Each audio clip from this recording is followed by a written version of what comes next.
রুহের জগতে আমরা কেমন ছিলাম, মৃত্যুর পর আমাদের আত্মা কোথায় থাকবে।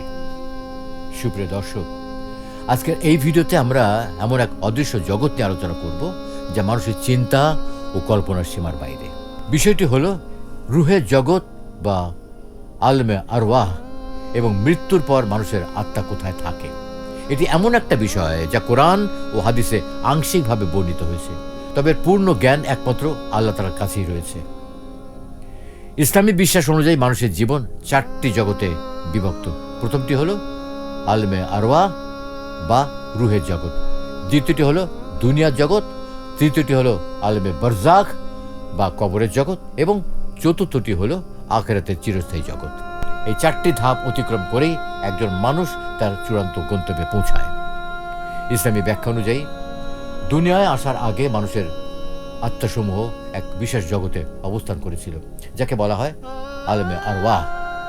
সেখানে মানুষের কোনো দেহ ছিল না, ছিল শুধু আত্মা। আল্লাহ তাআলা সমস্ত আত্মাকে সৃষ্টি করে একত্রিত করেন এবং তাদেরকে একটা প্রশ্ন করবেন, আমি কি তোমাদের রব নই? তখন সকল আত্মা এক বাক্যে উত্তর দিয়েছিল, হ্যাঁ, আপনি আমাদের রব। এই ঘটনাকে কোরআনে একটি গুরুত্বপূর্ণ সাক্ষ্য হিসাবে উল্লেখ করা হয়েছে। এই অঙ্গীকারের মাধ্যমে আল্লাহ তাআলা মানুষের উপর একটা প্রাথমিক স্বীকৃতি প্রতিষ্ঠা করেছেন, অর্থাৎ প্রতিটি আত্মা স্বাভাবিকভাবেই আল্লাহর প্রতি বিশ্বাস নিয়ে তৈরি হয়েছিল। আর এই কারণেই ইসলামে বলা হয় প্রতিটি মানুষ ফিতরাত বা স্বাভাবিক ঈমানের উপর জন্মগ্রহণ করে।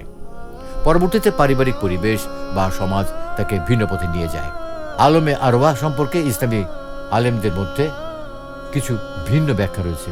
কেউ বলেন এটা একটা প্রকৃত জগৎ যেখানে আত্মাগুলো অবস্থান করেছিল, আবার কেউ বলেন এটি আল্লাহর একটা আদেশ মাত্র, যার প্রকৃত স্বরূপ মানুষের বোধগম্য নয়। কোরআনে বলা হয়েছে রূহ সম্পর্কে জ্ঞান খুবই সীমিত এবং এটি আল্লাহর বিশেষ গায়েবী বিষয়।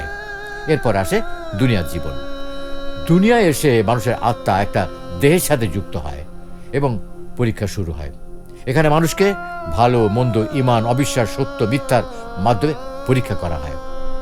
দুনিয়া হলো কর্মস্থল যেখানে মানুষের চূড়ান্ত ফল নির্ধারিত হয়। দুনিয়ার জীবন শেষ হলে শুরু হয় আলমে বারজাখ বা কবরের জীবন। এই জগৎকে বলা হয় পর্দার আড়ালের জীবন, যেখানে মানুষ তার কর্মের ফলাফল অনুভব করতে শুরু করে। এখানে আত্মা আবারও দেহের সাথে এক ধরনের সম্পর্ক বজায় রাখে, যদিও তা দুনিয়ার মতো নয়। এখন সবচেয়ে গুরুত্বপূর্ণ প্রশ্ন হলো মৃত্যুর পর আত্মা কোথায় যায়। এ বিষয়ে বিভিন্ন হাদিস ও আলেমদের ব্যাখ্যায় ভিন্ন ভিন্ন বর্ণনা পাওয়া যায়।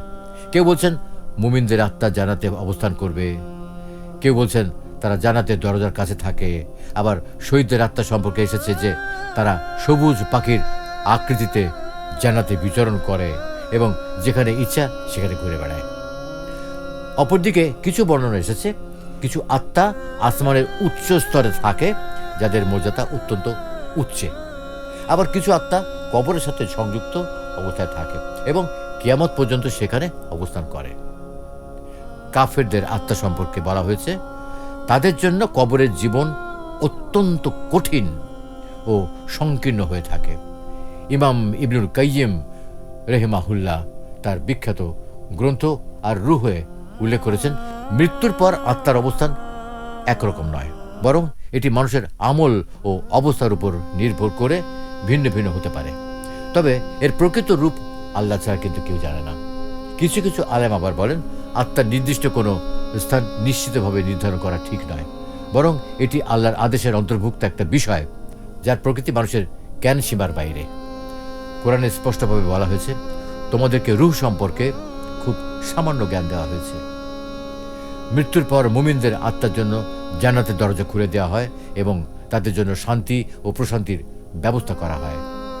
পক্ষান্তরে অবিশ্বাসীদের আত্মার জন্য শাস্তির দরজা খুলে দেওয়া হয় এবং তাদের জন্য কবরের জীবন সংকীর্ণ করে দেওয়া হয়। এ বিষয় থেকে আমরা বুঝতে পারি মানুষের প্রকৃত জীবন শুধুমাত্র দুনিয়ার মধ্যে সীমাবদ্ধ নয়, বরং মৃত্যু একটি নতুন অধ্যায় সূচনা, যেখানে আত্মা তার পরবর্তী অবস্থানে প্রবেশ করে।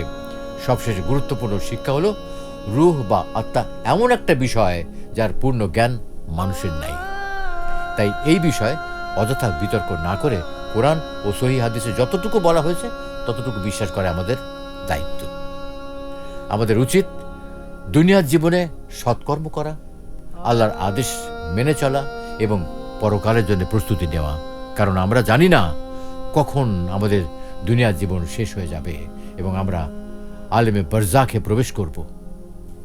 আল্লাহ তাআলা আমাদের সবাইকে সত্য বোঝার, সঠিক পথে চলার এবং পরকালের জন্য উত্তম প্রস্তুতি নেওয়ার তৌফিক দান করুন। আমিন।